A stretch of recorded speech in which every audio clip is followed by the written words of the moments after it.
تتم الإضافة للاقتصاد الجزائري. أسعد باستضافة مريم كويسي عضو المرصد الوطني للمجتمع المدني بالخارج من العاصمة الفرنسية باريس. أهلا بك سيدتي وشكرا على قبولك ودعوتنا. أهلا سيدي وشكرا على الدعوة.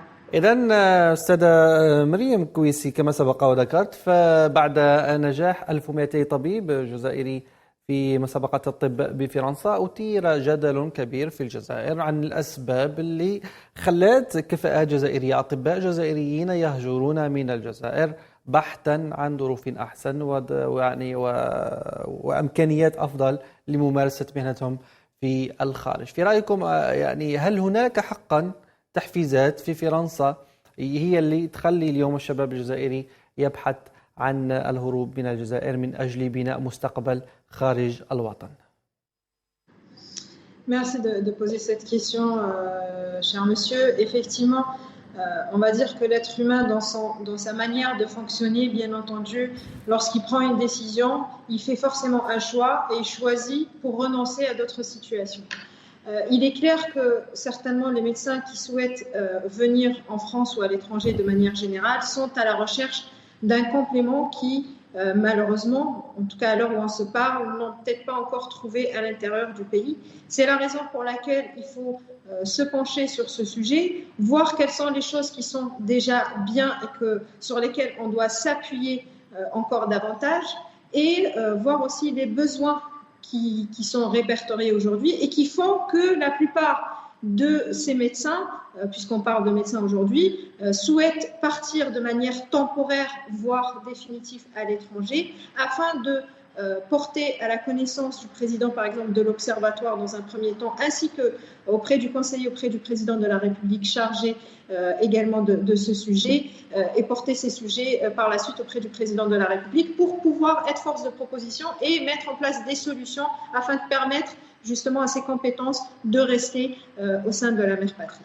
جميل جدا. أستاذة مريم كويسي، أنت أيضا كفاءة من الكفاءة الجزائرية المقيمة بالخارج، ربما ما هي الظروف المتوفرة هناك وغير المتوفرة في الجزائر؟ On va dire de manière générale, peut-être que dans un premier temps, ils recherchent forcément une expérience qui n'existe pas à l'intérieur du pays. Et je dirais que dans ce cadre-là, dans tous les domaines, lorsqu'on veut se professionnaliser, on va chercher ce qui n'est pas mis encore à disposition, ce qui n'existe pas au sein du pays. Je dirais que en soi, c'est pas très très dramatique, c'est que la personne souhaite se professionnaliser, avoir beaucoup plus d'expérience et beaucoup plus de compétences, peut-être dans un premier temps pour permettre d'exporter cet avantage, je dirais, au sein du pays. Et puis souvent, ces mêmes personnes-là décident finalement de rester parce qu'ils ont peut-être une meilleure qualité de vie, ou ils ont cette possibilité de continuer à se professionnaliser, comme dans chaque domaine. On sait que pour être maître, il faut rester élève toute sa vie, comme dirait le vieil adage. Et donc, ce côté professionnalisation est très certainement manquant en Algérie. C'est la raison pour laquelle et par la suite, ils restent ici parce que les conditions à la fois de rémunération, les conditions peut-être de travail et de professionnalisation le permettent de trouver un équilibre qui sont tout simplement sur lesquels ils sont en recherche. L'idée, c'est de pouvoir trouver ces solutions-là et pouvoir permettre à un certain nombre de rester sur place là-bas tout en ayant ces avantages-là. جميل. لكن سيدتي، ربما هل تريه ربما من العادل أو من المعقول أن الدولة الجزائرية تتكفل بمصاريف الدراسة لهؤلاء الشباب والطاقات الشبانية والكفاءات وتكوينهم في الجزائر، وفي الأخير يتم الاستفادة منهم في الخارج من بلدان أجنبية، سواء كان أطباء أو غير المجالات، يعني مجالات عديدة أكيد. ربما هذه الآلية اليوم، وفي ظل أنه مسعى الجزائر يعني تطوير العديد من القطاعات من بينها الصحة اليوم، ورشات الصحة التي أشرف عليها رئيس الجمهورية أيضا كانت من أهم محاورها الحفاظ على الكادر البشري وتطويره وإعطاه إمكانيات أكبر ومراجعة القوانين الأساسية من أجل محاولة بقائه والحفاظ عليه في أرض الوطن. ربما في هذا الشق سيدتي، هل أيضا جانب المسؤولية أو ربما روح الوطنية لتقديم الإضافة في الجزائر عكس ربما الاستفادة منها في الخارج؟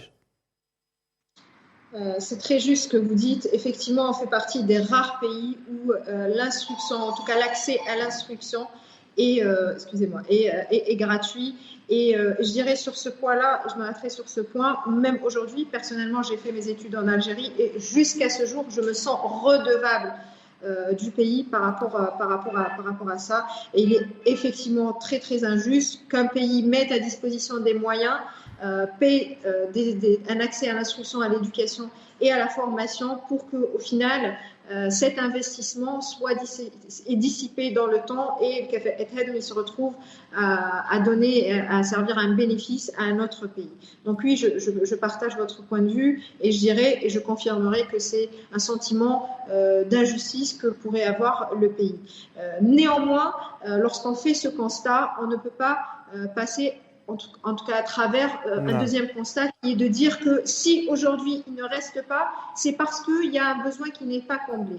Et l'idée, c'est de pouvoir mettre en face une solution par rapport à ce besoin. واضح جدا. أستاذة مريم كويسي، مشاهدينا الأكارم نتوقف عند فاصل. السيدة مريم كويسي عضو المرصد الوطني للمجتمع المدني بالخارج. سيدتي، ربما في الشق الأول تحدثنا عن الشباب ربما خريجي الجامعات أو الكفاءات المقيمة في الجزائر والراغبة في الهجرة. ماذا عن الكفاءات الجزائرية المقيمة في الخارج ربما وترغب في العودة وتقديم الإضافة للمشهد الاقتصادي في الجزائر؟ هل اليوم أصبح ممكنا في ظل ربما التحفيزات التي أقرتها الحكومة مؤخرا؟ C'est une excellente question, merci de me la poser. Et justement, pour nous permettre de faire la transition entre la première partie de l'intervention et la deuxième, il faut savoir qu'il y a 24 pays qui ont justement participé à exporter des compétences à travers 2000 médecins. Il faut savoir que sur ces 2000 médecins, il y a 1200 médecins algériens.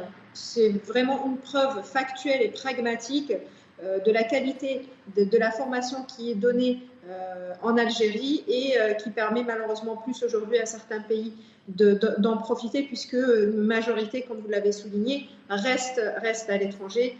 Et je dirais à travers justement la mise en place de cet observatoire, ce sont des sujets qui vont être traités et remontés afin de trouver les bonnes solutions. Par rapport à la question que vous venez de poser dans le sens inverse des compétences qui se trouvent à l'extérieur du pays et notamment peut-être dans quelle mesure ils pourraient envisager soit un retour partiel ou définitif, je dirais que des solutions sont à l'étude justement pour les proposer encore une fois auprès du président de l'Observatoire ainsi que le conseiller auprès du président M. Nazil Baramdan afin de proposer des solutions, peut-être dans un premier temps permettre à la communauté algérienne établie à l'étranger de faire peut-être des retours de manière partielle, ou en tout cas faire profiter des compétences pour la mère patrie, être un complément, et ça toujours dans le même objectif que d'être en tout cas un partenaire pour la mère patrie, peut-être pas de manière, on va dire, définitive dès le départ, accompagner justement ce retour progressif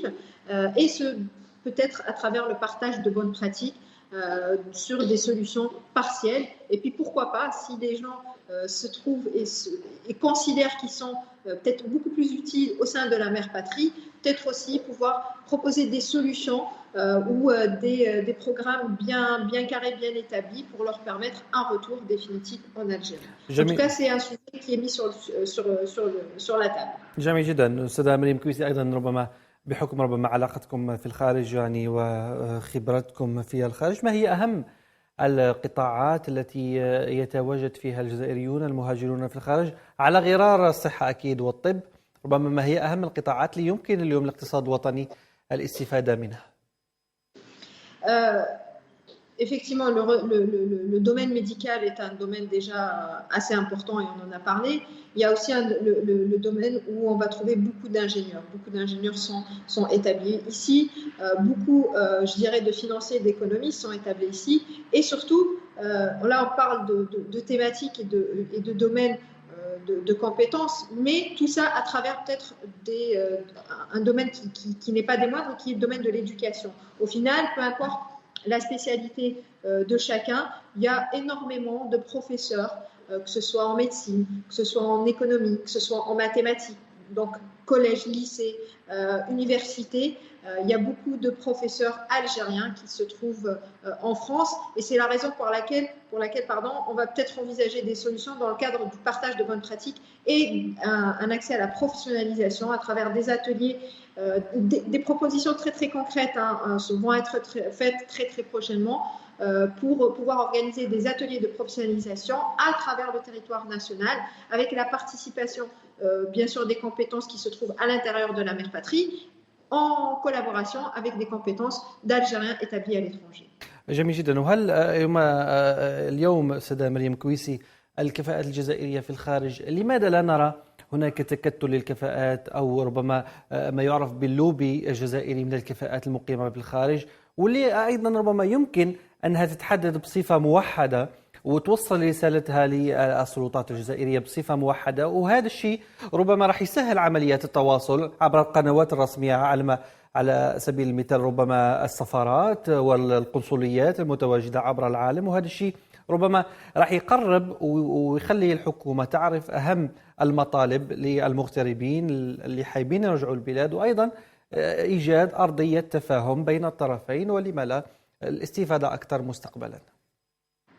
Vous avez raison, cher monsieur. Effectivement, peut-être l'une des plus grosses lacunes que nous avons aujourd'hui, que nous avons eues, en tout cas je l'espère, c'est la communication et l'accès à l'information qui ont été peut-être assez manquants. Et c'est la raison pour laquelle, peut-être des raisons pour lesquelles le président de la République a tenu à concrétiser cet observatoire. Et je reprends ses propos, ça a été lors de la nomination qui a eu lieu au mois de décembre, ça a été pourquoi? Parce qu'aujourd'hui, nous sommes déjà 4 membres de l'observatoire établi à l'étranger, donc Tagelia, et on a bien l'intention de travailler main dans la main pour pouvoir, recenser les besoins de la communauté nationale établie à l'étranger, 2, pouvoir à travers effectivement un canal assez officiel faire porter ses besoins avec des propositions de solutions acquis de droit en passant bien sûr par le président de l'Observatoire, M. Hamzaoui, ainsi que le conseiller auprès du président, M. Nazir Baramdan, afin de porter ces sujets-là et ces solutions-là auprès du président de la République. Il faut quand même souligner que c'est un changement majeur qui va dans le sens de l'Algérie nouvelle, avec un accès finalement des doléances qui vont être reportées, amenées sur un cycle plutôt court. On n'a pas 15 milliards de strates, d'étapes ou de personnes à solliciter pour faire passer des messages. Donc on va les faire passer directement au sein de l'Observatoire, bien sûr en passant par les personnes hiérarchiquement, je dirais, à respecter, et porter ces sujets directement auprès du président de la République. Comme dirait le vieil adage, que voudrait de plus le peuple? Donc ça va être, je pense, des solutions qui vont être très très vite concrétisées et qui vont dans le sens d'une Algérie nouvelle. وهو كذلك. كل التوفيق لكم سيدة مريم كويسي عضو المرصد الوطني للمجتمع المدني بالخارج. أشكرك على هذه